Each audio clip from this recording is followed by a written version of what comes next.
आप सभी का स्वागत है आपके अपने YouTube चैनल स्कॉलर्स क्लासेस पर। आज की क्लास को प्रारंभ करते हैं।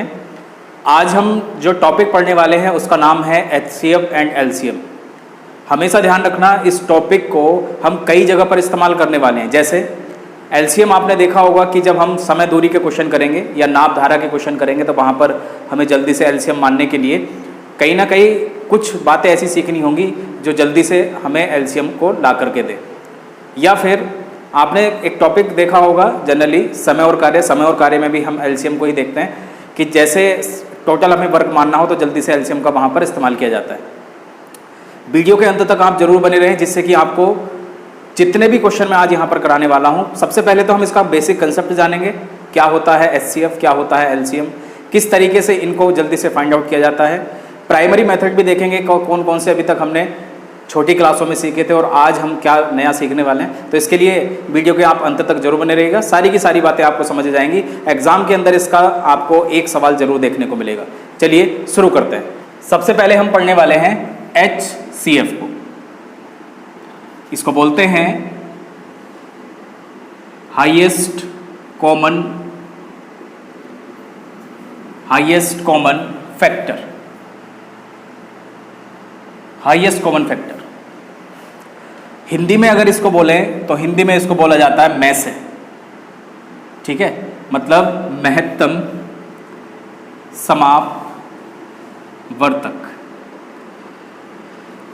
कोई भी आपको दो संख्याएं दी जाएंगी, तीन संख्याएं दी जा सकती हैं, चार संख्याएं दी जा सकती हैं, जितनी भी संख्याएं दी जाए आपको HCF उनका फाइंड आउट करने के लिए पेपर सेटर आपसे पूछेगा। सवाल आसान भी हो सकता है, सवाल थोड़ा सा डिफिकल्ट भी हो सकता है जब क्वेश्चन वाला आपको पॉइंट बना करके दे। जैसे शुरू करते हैं। देखो सबसे पहले यहाँ पर हम दो संख्याएं लेते हैं जिससे कि हम सारी की सारी बातें समझ जाएं।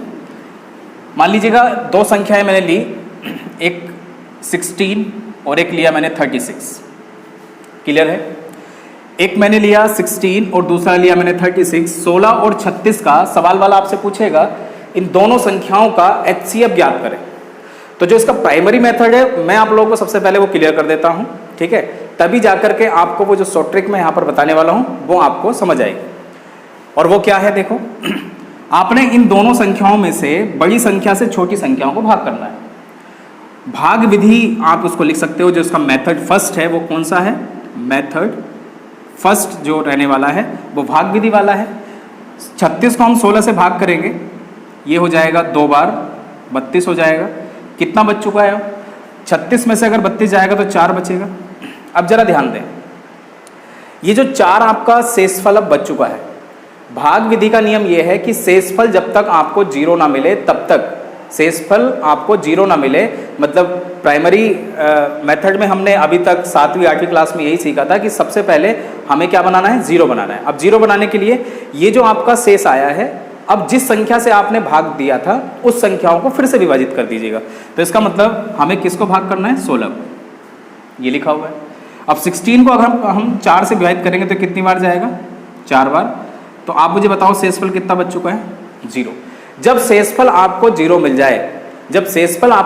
जाए, तब शेषफल यदि 0 मिला है, किस संख्या से भाग करके आपको शेषफल 0 मिला है? 4 से।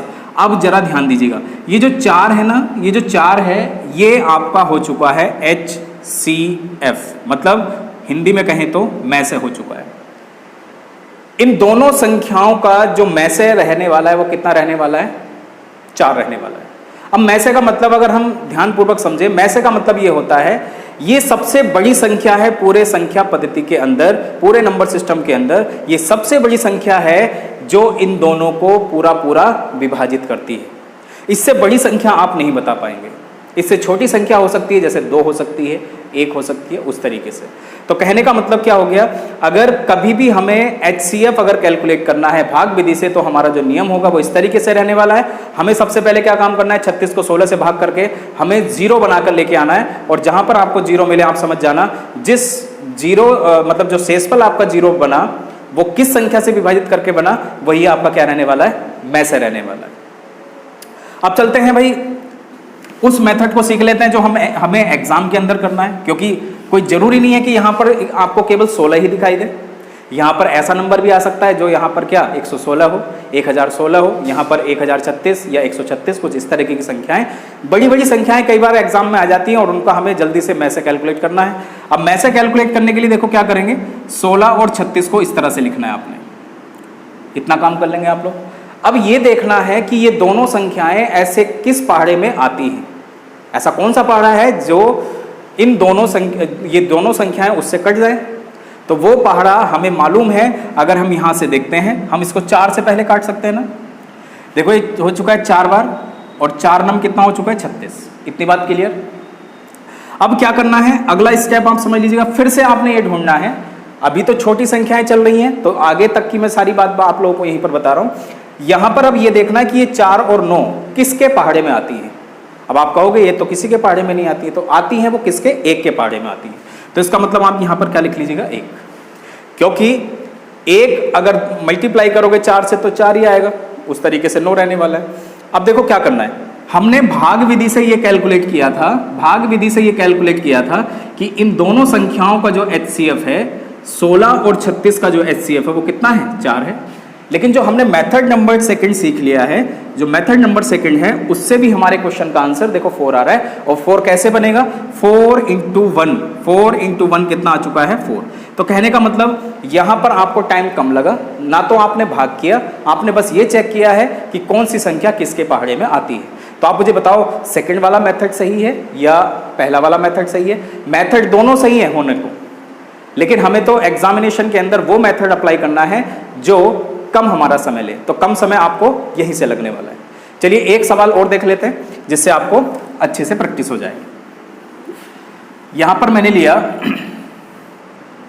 मान लीजिएगा 42 और उसके बाद लिया मैंने कितना 14, ये 2 संख्याएं ले ली हैं। संख्याएं कुछ भी हो सकती हैं। अब हमसे ये पूछा जाए कि भाई इन दोनों संख्याओं का HCF बताओ, तो HCF बताने का सबसे पहले तो देखो मेथड फर्स्ट को भी एक बार देख लें आप लोग। जो मेथड फर्स्ट था भाग का, उसको एक बार देख लेते हैं। ये कितनी बार जाएगा, 14 तिया 42 हो गया, तो इसका मतलब शेषफल कितना बचा, 0। शेषफल कितना बचा है, 0। तो कहने का मतलब शेषफल अगर 0 बच गया है और शेषफल अगर 0 जहां पर मिल जाए तो इसका मतलब जिस संख्या से आपने भाग दिया था वो क्या हो चुकी है, HCF हो चुकी है। और HCF दोनों संख्याओं का कितना आ चुका है, 14। लेकिन अपने नियम से भी देख लेते हैं कि भाई उससे भी क्या आंसर 14 आएगा, क्या 14 आएगा कि नहीं आएगा। जो मेथड नंबर सेकंड था वो क्या था कि 42 और 14 को इस तरह से लिख लेंगे। कोई जरूरी नहीं है कि आप पहले 42 को लिखें, आप 14 को भी लिख सकते हो, ऐसा कोई जरूरी नहीं है, सही है। तो हमें क्या करना है, देखो यहां पर ये ढूंढना है कि भाई ये दोनों संख्याएं किसके पहाड़े से कटती है। आपका मन कर रहा है कि भाई आपको नहीं मालूम पड़ रहा है कि ये दोनों संख्याएं किससे कटती है, तो आप 2 से भी काट सकते हो, ऐसा कोई जरूरी नहीं है। तो देखो 2 के पहाड़े में भी आती है संख्याएं, तो इसका मतलब ये कितना हो जाएगा, 21 हो जाएगा। ये कितना हो जाएगा, 7। अब फिर से आपने क्या ढूंढना है कि ये दोनों संख्याएं अब किसके पहाड़े में आती हैं, 7 के पहाड़े में आती हैं। तो यहाँ पर 7 से विभाजित कर दो, 7 के 21 और 7 से एक बार। अब ये दोनों संख्याएं किसके पहाड़े से कटेंगी, x के पहाड़े से कटेंगी। अब आप मुझे बताओ भाग विधि से हमारे इन दोनों संख्याओं का आंसर कितना आया था, 14। तो देखो यहां से भी आंसर 14 आ रहा है। 7 का डबल कितना हो चुका है, 14। तो कहने का मतलब जो मेथड नंबर सेकंड है वो हमारा बिल्कुल सही है और वो आपको कभी भी आंसर गलत नहीं देगा, ठीक है। तो आप इस पर विश्वास बनाए रखना। बस क्वेश्चन को हम देखेंगे, क्वेश्चन किस किस तरीके से हम HCF के करने वाले हैं, उन मेथड को हम सीखेंगे, सही है। कहाँ कहाँ पर क्या क्या चीजें, नई नई बातें हम सीखेंगे। अब चल लेते हैं, देखो दूसरी बात मैं आप लोगों को बता देता हूँ।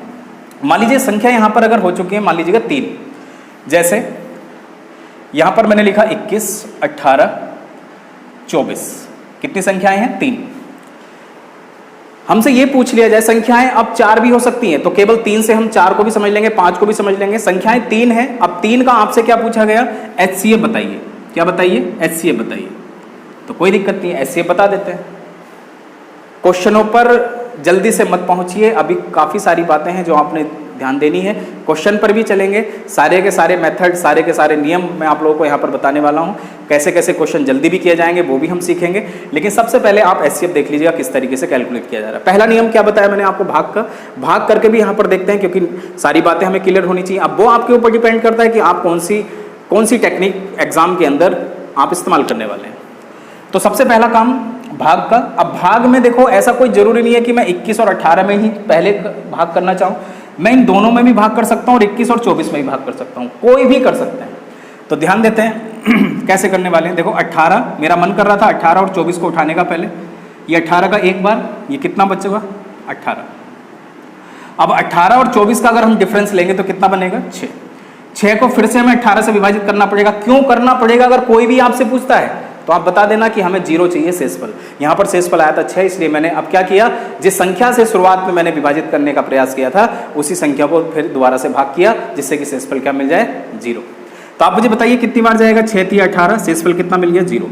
अब कभी भी एग्जाम के अंदर ये मत कर देना जल्दबाजी में कि आपका आंसर आ चुका है। इन संख्याओं का भले से आंसर हो सकता है कि आने वाले टाइम में 6 मिल जाए, लेकिन कभी भी ऐसा मत करना कि आप एग्जामिनेशन हॉल के अंदर आप ये कर दो कि आप इसका आंसर कितना दे दो 6।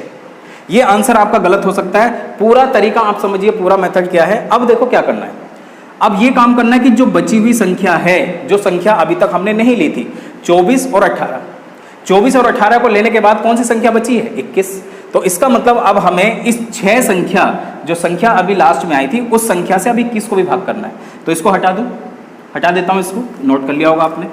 अब देखो क्या काम करना है, 6 बचा था हमारा, 21 को भाग करना है। तो इसका मतलब 6 या कितना हो जाएगा 18। क्लियर है इतनी बात? यहाँ पर कितना बचने वाला है 3। अब देखो शेषफल फिर से 3 आ गया, तो मुझे तो शेषफल 0 चाहिए था। ये कौन सा मेथड है जो हमें एग्जाम के अंदर नहीं अप्लाई करना है, ठीक है। लेकिन बात आपको बिल्कुल क्लियर होनी चाहिए, क्योंकि जब बड़े सवाल आते हैं ना तो फिर इसका आपको वहां पर हिंट्स या फिर इसकी हेल्प ली जाएगी, जिससे कि क्वेश्चन आपका जल्दी से हो जाए। बड़े सवालों की बात कर रहा हूं मैं। तो 3 को हम फिर से भाग करेंगे क्योंकि शेषफल 0 नहीं आया, किसको 6 से। तो 3 का ये क्या है, डबल है, कितना आ चुका है 6, शेषफल कितना बना 0। तो आप मुझे बताओ, मैंने बोला था ना कि वहां पर जल्दी से आंसर मत कर देना।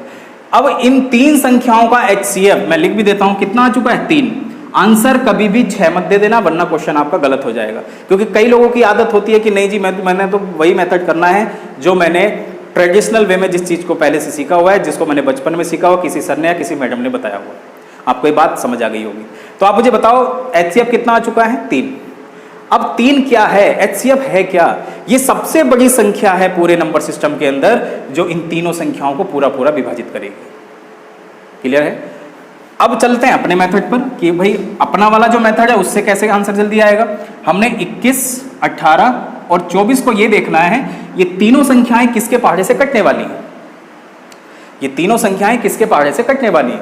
अब आप मुझे बताइए 21, 18 और 24 ये 3 से कटने वाली है।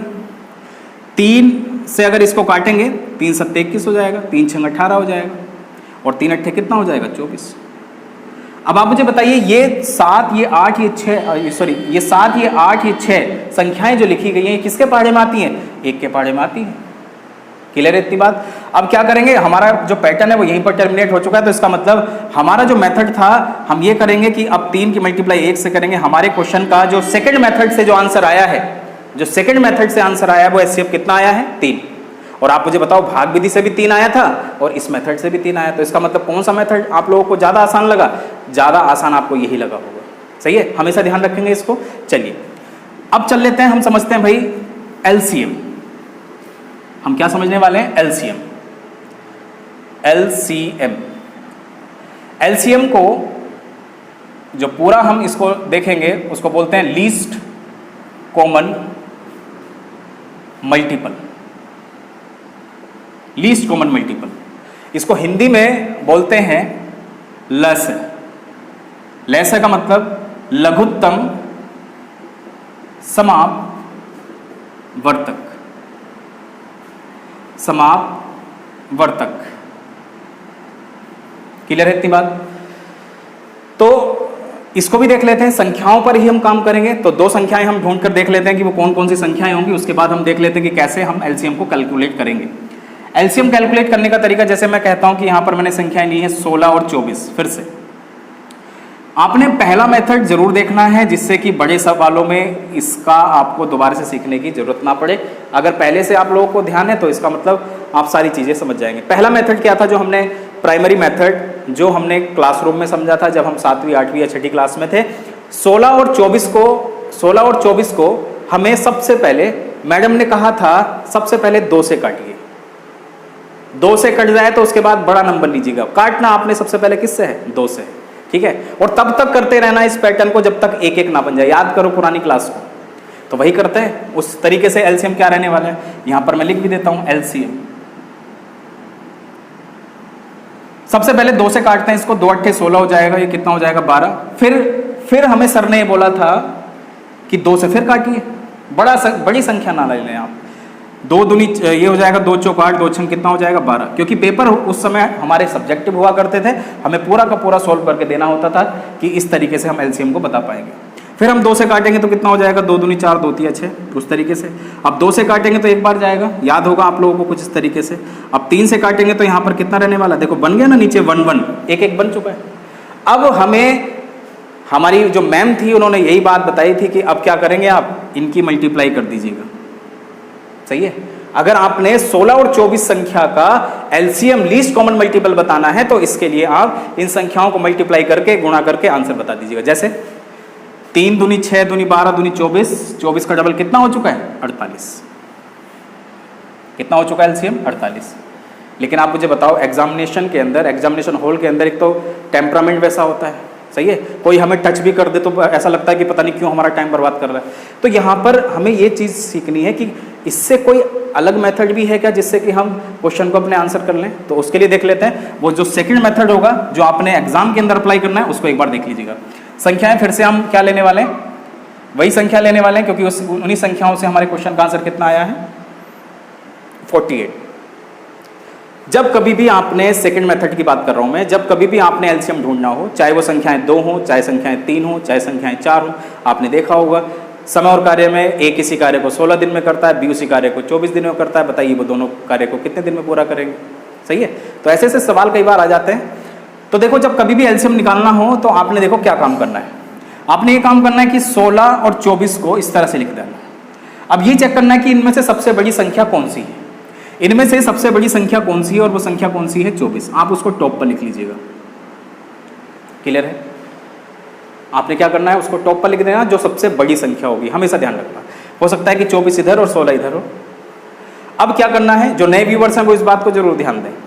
अब क्या करना है भाई, ये जो एलसीएम आता है ना भाई, मान लीजिए मेरे पास एलसीएम 24 ही है, तो एलसीएम अपने आप से स्वयं कहता है कि मैं एक ऐसी संख्या हूं जो पूरी संख्या पद्धति में सबसे छोटी, पूरी संख्या पद्धति में सबसे छोटी हूं और दोनों संख्याओं से पूरी विभाजित होती है। तो कहने का मतलब आप मुझे बताओ 24 क्या 24 से कटता है क्या, बिल्कुल कटता है। लेकिन ये जो 24 है क्या 16 से कटता है क्या, क्योंकि अभी बोला गया है कि ये वो संख्या होगी एलसीएम जो दोनों संख्याओं से पूरी विभाजित हो जाए। तो 24 से तो 24 हो गया, 16 से नहीं हो पा रहा। अब ध्यान दीजिएगा क्यों नहीं हो पा रहा, क्योंकि 8 का ये क्या है, डबल है। इस 8 से तो ये 24 काट लोगे आप, लेकिन इस 2 की वजह से नहीं काट पा रहे थे। तो इसका मतलब 24 का डबल कितना हो चुका है 48। यही आपके क्वेश्चन का आंसर है। आप मुझे बताओ हमारे क्वेश्चन का आंसर जो हमें प्राइमरी मेथड बताया गया था उससे भी आंसर 48 आया था, और यहां से भी कितना है 48। क्लियर है इतनी बात। एक एग्जांपल और देख लेते हैं जिससे कि आपको सारी बातें समझ आ जाए। और क्या संख्याएं हो सकती हैं मान लीजिए मैंने यहां पर लिखा 36, 12 और उसके बाद यहां पर लिखा 15। क्लियर है। इन 3 संख्याओं का मुझे क्या बता करना है, एलसीएम। तो जरा ध्यान देंगे, जो पहला मेथड था उसको तो आप कैलकुलेट कर लोगे आप लोग, पहले 2 से काटो फिर 3 से काटो। आपका मन कर रहा है शुरुआत में 4 से काटने का तो काट सकते हो, ऐसी कोई दिक्कत नहीं है, सही है। अब बात तो ये आती है ना कि यहाँ पर सेकंड मेथड से हम इनका संख्याओं का कैसे जल्दी से हम क्या कैलकुलेट करें, लीस्ट कॉमन मल्टीपल, लैसे कैसे ज्ञात करें। तो अभी मैंने आपको बताया इन तीनों संख्याओं से आप ये चेक करेंगे कि सबसे बड़ी संख्या कौन सी है, तो वो संख्या कौन सी है 36। संख्याएं चाहे 3 हो, संख्याएं चाहे 4 हो, संख्याएं में चाहे पॉइंट लगा हो, तो आपने उसी तरीके से काम करना है। 36 बड़ी संख्या थी तो मैंने देखा भाई एलसीएम होता क्या है, तीनों संख्याओं से पूरा विभाजित होता है ये एलसीएम। लेकिन 36 को मैंने देखा 36 से 36 पूरा कटता है। 36 को अगर मैंने किससे देखा 12 से, तो पूरा कटता है, नहीं कटता क्या, 12 तिया 36। सारी बातें आपको समझ आने वाली हैं जितनी बातें यहां पर बताई जा रही है। अब देखो ये 36 जो है ना भाई, ये 15 से नहीं कट पा रहा है। 36 15 से इसलिए नहीं कट पा रहा है क्योंकि यहां पर लिखा हुआ है कि 5 3 कितना 15। कहने का मतलब संख्याओं को थोड़ा सा आप मल्टीप्लाई में करके लिख लीजिएगा, उसको कुछ इस तरह से स्प्लिट करके लिख लीजिएगा कि 5 3 कितना 15। बस एक बार चीज़ों को समझना, बाकी तो आपके क्वेश्चन के आंसर जल्दी आपको मिलने लग जाएंगे। आप मुझे बताओ 36 को क्या 5 से काट पाएंगे क्या, काट तो पाएंगे लेकिन संख्या किस में आएगी, पॉइंट में। 3 से अगर काट पाएंगे 36 को तो ये पूरा पूरा कट जाएगा, तो इसका मतलब जिस संख्या से वो नहीं कट पा रहा है उसको आप आगे जाके मल्टीप्लाई कर दीजिएगा, बस ये काम करना है। अब 36 की मल्टीप्लाई यदि 5 से करेंगे तो ये हो जाएगा कितना, 0, 5 3 15 प्लस 3 कितना हो जाएगा, 18।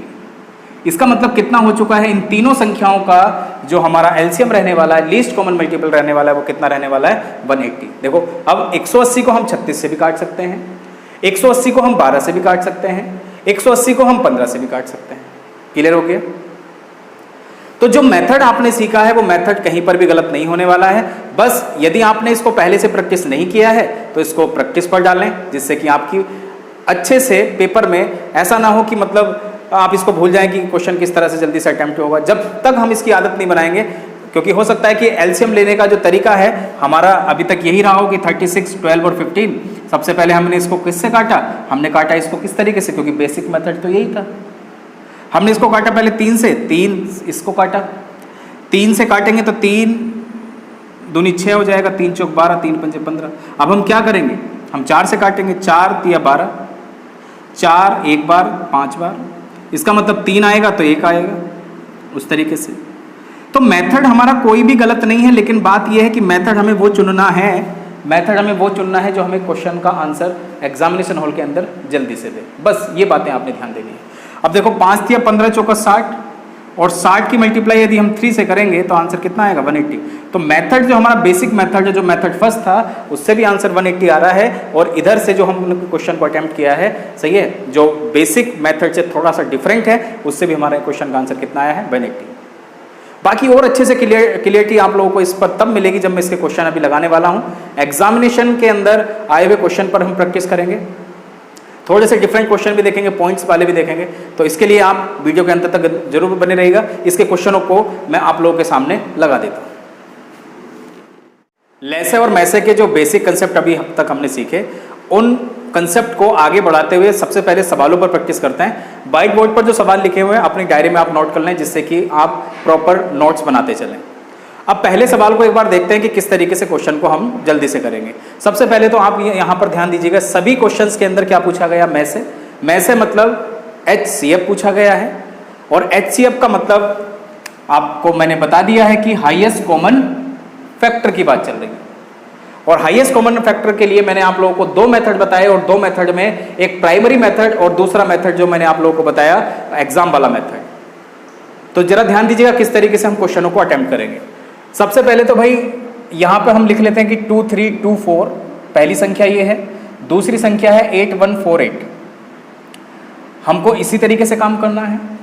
हम यहाँ पर भाग करेंगे तो भी आंसर आएगा, लेकिन मैंने कहा था कि सबसे आसान तरीका यही होता है कि आप इसको ये चेक करें कि ये संख्या, मतलब ये संख्या, दोनों संख्याएं किस पहाड़े से कटती हैं या किसके पहाड़े में आती हैं। तो आप मुझे बताइए, क्या 2324 8148 नंबर सिस्टम संख्या पद्धति अगर आपने चैनल के प्लेलिस्ट में जाकर के जरूर देख लिया होगा तो आप लोगों को मालूम होगा ये दोनों संख्याएं 4 से विभाजित हैं। 4 का नियम आप लोगों को मालूम होना चाहिए, और 4 चीज़ों को क्लियर करने में थोड़ा सा मुझे वक्त लग सकता है, लेकिन क्वेश्चन को आंसर करने में ज़्यादा वक्त नहीं लगने वाला है। अब आप मुझे बताइए, 4 से अगर ये संख्या कटने वाली है तो इसका मतलब 4 यहाँ पर रखोगे आप, सही है। तो कहने का मतलब 4 से ये संख्या विभाजित नहीं हो रही है, 4 से ये संख्या विभाजित है, 4 से ये संख्या विभाजित है, 4 से ये संख्या विभाजित नहीं है। 50% इस बात से हम क्वेश्चन को सॉल्व कर चुके हैं। 50% हमारा क्वेश्चन अभी बचा है। ऑप्शन को एलिमिनेट करना हमें आना चाहिए। एलिमिनेशन टेक्निक यहाँ पर इस्तेमाल की जा रही है। अब आगे देखते हैं। आगे अगर क्वेश्चन को आगे बढ़ाएं हम लोग, तो अब देखो हम इसको अगर 4 से काटते हैं, सही है, 4 से काटें, या फिर यहाँ पर एक चीज और देख सकते हैं हम, क्योंकि क्वेश्चन को समझना ना बड़ा जरूरी है। संख्याओं को पहचानना संख्या पद्धति में हमने सीख लिया था, सारे नियम हमने देख लिए थे। नए व्यूवर्स इस बात को ध्यान दें, अगर आपने वो सब वीडियो नहीं देखी है नंबर सिस्टम की तो वो प्लेलिस्ट में जाके जरूर चेक करें। कहीं ऐसा ना हो कि एग्जाम से पहले आप अपनी प्रैक्टिस को पूरा करके चले गए और वहाँ पर क्वेश्चन ऐसे पूछ लिए गए जो थोड़े से डिफरेंट है। तो उनको आसान करने के लिए मैंने पहले से प्लेलिस्ट में उन वीडियो को डाल दिया, जिससे कि आप उनको देख पाए। अब जरा ध्यान दीजिएगा, अगला क्या तरीका होगा। अगला तरीका ये होगा 4 2 6 3 और 2 5। क्लियर है, 4 और 2 6 3 और 2 5। 8 और एक 9, 8 4 12। कहने का मतलब ये दोनों संख्याएं 3 से विभाजित नहीं हो रही हैं, एक संख्या 3 से विभाजित है। तो कहने का मतलब यहां पर 3 से विभाजित होने वाली संख्या नहीं आएगी। आप मुझे बताओ 8 4 12 ये 3 से विभाजित है, ये आंसर नहीं हो सकता। मेरे क्वेश्चन का आंसर आ चुका है। हमें पहले से मेथड मालूम था और हमें यह भी मालूम है कि 4 से काटने के बाद फिर संख्याएं आएंगी, फिर हम ढूंढेंगे, फिर काटेंगे। तो क्यों हम इतना टाइम वेस्ट करें एग्जाम के अंदर? मजा आ रहा होगा, अच्छे से समझ आ गया होगा। नहीं समझ आया तो वीडियो को एक बार पॉज करें, उसको दोबारा से लेकर जाएं और वापस वहीं पर लेकर जाएं और सारी की सारी बातें अभी सब तक समझ लें, क्योंकि एग्जाम के अंदर 4 ऑप्शन हमारे सामने आएंगे। ये 4 जो हमारे दोस्त हैं ये हमें हेल्प करने के लिए आते हैं, जिससे कि हम क्वेश्चन को जल्दी से अटेम्प्ट कर पाएं। अब कई स्टूडेंट ये कह रहे होंगे कि मान लीजिएगा अगर सब जगह पर 3 के मल्टीपल होते तो क्या करते? तो उसके लिए वो मेथड मैंने आप लोगों को बता रखा है, सही है। वो सारी की सारी चीजें अगर शुरुआत से आप वीडियो देख रहे हो तो वहां पर सारी की सारी चीजें आपको क्लियर हो गई होंगी। सेकंड क्वेश्चन की ओर बढ़ते हैं। जो सेकंड क्वेश्चन है जल्दी से अटेम्प्ट करने वाली बात है भाई, इसलिए मैं थोड़ा सा यहाँ पर आप लोगों के साथ ज्यादा मेहनत कर रहा हूँ। यहाँ पर लिखा हुआ है कि 216, 288, 720 का महत्तम समावर्तक ज्ञात करें। तो मैं यहाँ पर लिख भी देता हूँ 216, 288, 720। पीछे क्लियर दिखाई दे रहा है ना? हाँ, 216, 288, 720 इन तीनों संख्याओं को हमें HCF का मतलब क्या होता है? हमें वो संख्या ढूंढनी है जो सबसे बड़ी हो। HCF का मतलब क्या होता है? हमें सबसे बड़ी संख्या वो ढूंढनी है जो इन तीनों संख्याओं को पूरा पूरा विभाजित करे। HCF का मतलब यही होता है, हाईएस्ट कॉमन फैक्टर। अब आप मुझे बताइए, अब इसको अगर मैं काटूंगा, थोड़ा सा यहां पर आपने वेट करना है। 7 और 2 9, 6 और 2 8 और 1 9, 8 और 2 10 और 8 कितना हो चुका? 18। 9 से कटने वाली, मतलब ये सारी की सारी संख्या 9 से कटने वाली है। कहने का मतलब यहां पर क्या आने वाला है? 9 आएगा। अब 9 यदि आएगा तो इसका मतलब जब हम क्या कैलकुलेट करेंगे? HCF अपना कैलकुलेट करेंगे तो 9 को तो मल्टीप्लाई में लेके जाएंगे। अब 9 का मल्टीपल कौन सा है इसको इन ऑप्शंस के अंदर? आप मुझे बताओ, 9 से ये संख्या नहीं कटती है, 9 से ये संख्या नहीं कट सकती है, 9 से ये नहीं कटेगी। आंसर हो गया। इतना टाइम लगेगा। बस एक बार चीज़ों को समझ लीजिएगा, बाकी आप समझ ही रहे होंगे। मज़ा यदि आपको नहीं आ रहा है या वीडियो पसंद नहीं आ रही तो उसको आप ज़रूर डिसलाइक कर दें, सही है। मैं आप लोगों से ये बात हमेशा कहता हूँ, लेकिन आपको ऐसा लग रहा है कि बाकी जो चीज़ें यहाँ पर बताई जा रही हैं, बेसिक मेथड भी मैंने बताया, प्राइमरी मेथड भी मैंने बताया, शॉर्ट ट्रिक भी इसमें बताई कि उस तरीके से काम करेंगे, लेकिन ऑप्शन को एलिमिनेट कैसे करना है वो अब आप सीख रहे हैं। चलिए बढ़ते हैं अगले सवाल की ओर। 1134, 1344, 1701 का मैसे ज्ञात करें। तो मैसे ज्ञात करने के लिए देखो क्या होगा। सबसे पहले तो तीनों संख्याओं को यहीं पर लिख लेते हैं, 1344, 1701। अब हमें ये चेक करना है कि तीनों संख्याओं से कटने वाली संख्या, मतलब तीनों संख्याओं को काटने वाली सबसे पहले संख्या आएगी क्या? आप मुझे बताओ, ये 4 से विभाजित है क्या? नहीं है। ये 4 से विभाजित है, ये 4 से विभाजित नहीं है। तो इसका मतलब 4 से कटने वाली संख्या तो आने वाली है नहीं। क्लियर है? ये 2 से कट रही है, ये 2 से कट रही है, 2 से नहीं कट रही है। तो कहने का मतलब ये आंसर तो आपका खत्म। भाई यहां पर 2 से काट सकते हो क्या? आप 2 से विभाजित करोगे तो ये तो दोनों कट जाएंगे, ये नहीं कट पाएगी। तो हम क्यों अपना टाइम वेस्ट करें? और आगे चल लेते हैं। आगे यदि हमने देखा, यहां पर लिखा हुआ 7 और 2 9, 4 और 3 7, 7 4 11 और 1 12, 3 का मल्टीपल, 3 का मल्टीपल, 4 3 7 और 2 9, 3 का मल्टीपल आंसर आएगा। ये 3 का मल्टीपल है, ये 3 का मल्टीपल नहीं है, ये 3 का मल्टीपल नहीं है। ये गुणक मैंने नंबर सिस्टम के अंदर पहले से आप लोगों को बता दिए हैं। यदि आपने वो वीडियो नहीं देखी है, उसमें थोड़ी सी साउंड की थोड़ी सी प्रॉब्लम थी, आवाज़ मेरी क्लियर नहीं आ पा रही थी। अगर आप चाहोगे कोई बात अगर आपने पूछनी है तो उसमें कमेंट करके आप पूछ सकते हो कि वहाँ पर क्या चल रहा था। चलिए अगले सवाल की ओर बढ़ते हैं। इतने बड़े बड़े सवालों में पेपर में इसलिए मैंने बड़ी बड़ी संख्याएं लिखी हैं जिससे कि आपको कोई डाउट ना रहे। अब पॉइंट वाला क्वेश्चन भी आ गया। अब पॉइंट वाले क्वेश्चन को भी बना के देखते हैं। देखो क्या होगा। हमें क्या करना है, दशमलव के बाद यहाँ पर 2 संख्याएं लिखी हैं, यहाँ पर दशमलव के बाद 1 संख्या, यहाँ दशमलव के बाद कोई संख्या ही नहीं है। तो हमें क्या काम करना होता है कि सबसे पहले जब क्वेश्चन आपके पास इस तरह से आ जाए तो देखो क्या करना है आपने। एक तो तरीका यह है कि पॉइंट को यहाँ से आप क्या करें, कैंसिल करें, डबल जीरो बढ़ाएं, सिंगल जीरो बढ़ाएं, यहाँ पर कुछ ना बढ़ाएं, तब भी आपका क्वेश्चन हो सकता है। लेकिन अगला मेथड क्या होगा उसको एक बार जरा गौर करें। आपने यहाँ पर लिखना है 175, उसके बाद लिखना है 560700। मैंने क्या किया, मैंने ये काम किया यहाँ पर कि पॉइंट के बाद अगर जीरो यहाँ पर डबल थे तो मैंने सब जगह डबल बना लिए, बस ये काम किया मैंने। बस एक बार चीज़ों को समझना भाई। अब मैंने ये ढूंढा कि भाई ये संख्याएं जो हैं वो किससे कटने वाली हैं, ये संख्याएं किससे कटने वाली हैं। तो मैंने देखा सबसे पहले 7 से ये कट रही है संख्या, यहाँ पर 7 से ये। अब इस संख्या को मतलब कौन सी संख्या 7 से कटती है उसको भी मैंने मेथड बता रखा है। 117 में से आप 10 को कम करोगे तो कितना आएगा, 7। 7 से कट रही है देखो संख्या। ये मेथड में भी मैंने आप लोगों को बता रखा है कि 7 का मल्टीपल क्या होता है। बस एक बार इस पैटर्न में आपने ढलना है, उसके बाद सारे के सारे जवाब आप खुद पे खुद देते जाओगे।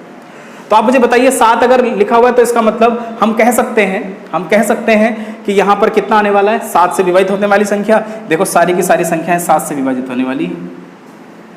ठीक है, थोड़ा सा टाइम दीजिएगा मुझे जिससे कि मैं सारी बातें आपको क्लियर कर पाऊँ। अब देखो आगे क्या करना था, हमने यहाँ पर देखा, अगर यहाँ पर देख रहे हैं तो कहने का मतलब ये 5 का मल्टीपल है, यहाँ पर 5 का मल्टीपल, 2 आंसर आपके खत्म। सही है, बाकी कितने ऑप्शन बचे, 2। अब आप मुझे बताइए दशमलव कितने के बाद था, 2 के बाद। तो आप मुझे बताइए यहाँ पर तो दशमलव 1 के बाद है ना, तो हमारे सवाल का आंसर कौन सा है, जिसमें दशमलव के बाद 2 संख्याएं हो। खत्म है। आप अपने मेथड से भी करके देख लेना, वहां से भी आंसर वही आएगा, और जिस तरह से मैंने अटेम्प्ट किया उस तरीके से आंसर आपका वही आ रहा है। क्लियर है इतनी बात, अच्छे से समझ आया होगा। अभी तक जितना भी कंसेप्ट हमने सीखा है महत्तम समावर्तक का, एचसीएफ को किस तरीके से जल्दी से हम फाइंड आउट कर रहे हैं, वो मेथड आप लोगों को हमेशा क्लियर होना चाहिए। कई क्वेश्चन अभी इसमें हम आगे भी बनाएंगे, अभी एलसीएम भी हमारा बचा है। तो इसी प्रकार की अच्छी वीडियो में मिलते हैं नेक्स्ट क्लास में। बाकी आप इस वीडियो को आगे प्रमोट कीजिएगा, शेयर कीजिएगा अपने दोस्तों के साथ। Thanks for watching scholars classes YouTube channel.